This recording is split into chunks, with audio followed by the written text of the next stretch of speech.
In a traditional classroom, students gauge your availability through office hours, pre- and post-class conversations, and your physical presence on campus. In an asynchronous environment, students need different but equally clear signals that you're present, engaged, and ready to support their learning journey. Brightspace offers multiple channels for communicating with your students. Understanding when and how to use each one is essential for effective presence. First, let's distinguish between announcements and emails. Announcements are public communications visible to all course members. They're ideal for sharing information relevant to everyone, clarifying assignments, highlighting exemplary work, addressing common questions, and providing course updates. Announcements create a sense of community and demonstrate your active engagement with the class as a whole. However, an announcement in Brightspace will not automatically send to every student's email address. If they're using the Pulse app, they'll get a notification about a new announcement. And if they have their notifications set in a certain way, they'll get an email telling them there's a new announcement. You can send emails to one or more students in Brightspace class. Bulk emails can be effective, but should be used sparingly. Elsewhere in the course, we'll talk about scheduling your class-wide email communications. Email to individual students can be sent directly from Brightspace. However, please be mindful of the kind of information you're sharing in such emails. If you need to communicate with a student over email about a grade in the class or a specific assignment grade, you should send that from a university email account instead. Brightspace does not provide the same security as a system like Outlook. Next, consider discussion boards versus synchronous sessions like Zoom. Discussion boards are a common component of asynchronous interaction. They provide a space for thoughtful exchanges, allow students time to formulate ideas, and create a permanent record of course conversations. You'll learn more about designing effective discussions in another module. While text-heavy discussion boards were once the core of asynchronous learning, there are more engaging and dynamic options, but be careful about using third-party systems as a part of your course. Some students find the need to create multiple accounts frustrating. Some popular third-party edtech tools work within Brightspace. VoiceThread is a system that turns the traditional discussion board into a multimedia engagement. You can have students respond using video or audio and even have them create and share presentations.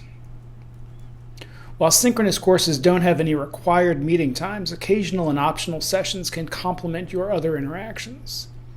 Making yourself available over Zoom or Teams during your office hours is important.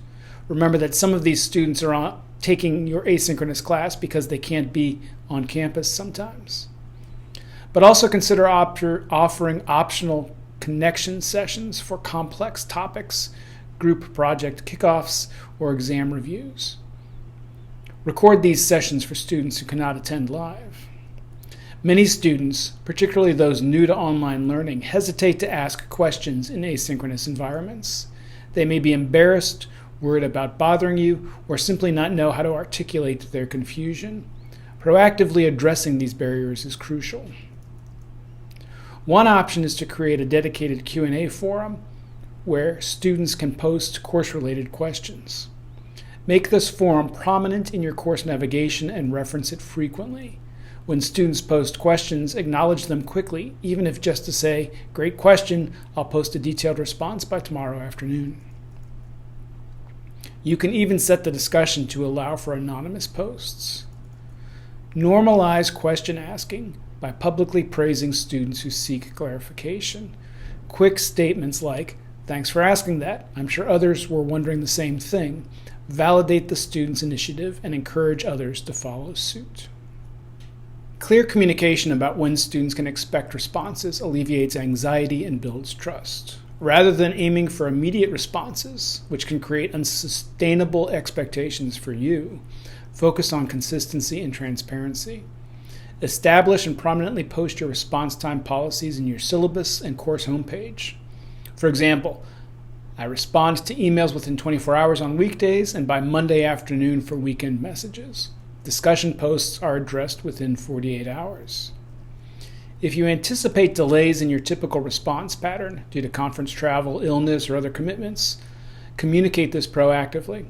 A simple announcement saying, "I'll be at a conference Wednesday through Friday with limited email access, but will catch up on all messages by Saturday afternoon," maintains trust even during periods of reduced availability. Remember that your consistency matters more than speed. Students value knowing they can count on your response within a predictable time frame more than they value instantaneous replies. The terminology and structure of availability has evolved significantly for online learning. Let's explore 3 approaches to structuring your availability. Traditional office hours suggest a physical location and fixed schedule. In asynchronous environments, we can transform this into student hours, designated times when you're available for synchronous consultation via video, chat, or phone. The terminology shift centers on student needs rather than your physical location. When establishing student hours, offer variety in timing to accommodate different schedules. Consider alternating between morning, afternoon, and evening slots throughout the term. Always provide clear instructions for how students can access these sessions, whether through Brightspace's virtual classroom, Zoom, or another platform. Remember, though, that these students may be trying to fit a conversation with you into an already demanding schedule. Offering a variety of ways for them to speak with you can be helpful. A student may be on a break at work, might not be able to have their webcam on. Beyond scheduled student hours, many faculty find success with open door policies during certain times. For example, you might communicate that you typically check course discussions between 7 and 8 a.m. and 4 and 5 p.m. on weekdays, and students can often receive quick responses during those windows. Equally important is establishing clear downtimes, periods when you are intentionally offline. Communicating these boundaries models healthy work-life balance and helps manage student expectations. Whatever your approach, the key is clarity and consistency. Your availability structure should be documented in your syllabus, referenced in course announcements, and reflected in your actual response patterns. In a later module, you'll learn about the tools available in Brightspace to help you keep tabs on students. Reaching out to students who are struggling with your workload or who are inconsistent with their class engagement is critical with asynchronous classes. Being available and responsive in asynchronous environments requires intentional planning and clear communication. By thoughtfully using different communication channels, encouraging questions, setting clear response expectations, structuring your availability, and leveraging notification tools, you create a supportive presence that helps students thrive. Remember that your goal isn't constant availability. That's neither sustainable for you nor beneficial for students' development as independent learners. Instead, aim for strategic, consistent presence that guides students towards success while respecting boundaries for everyone involved.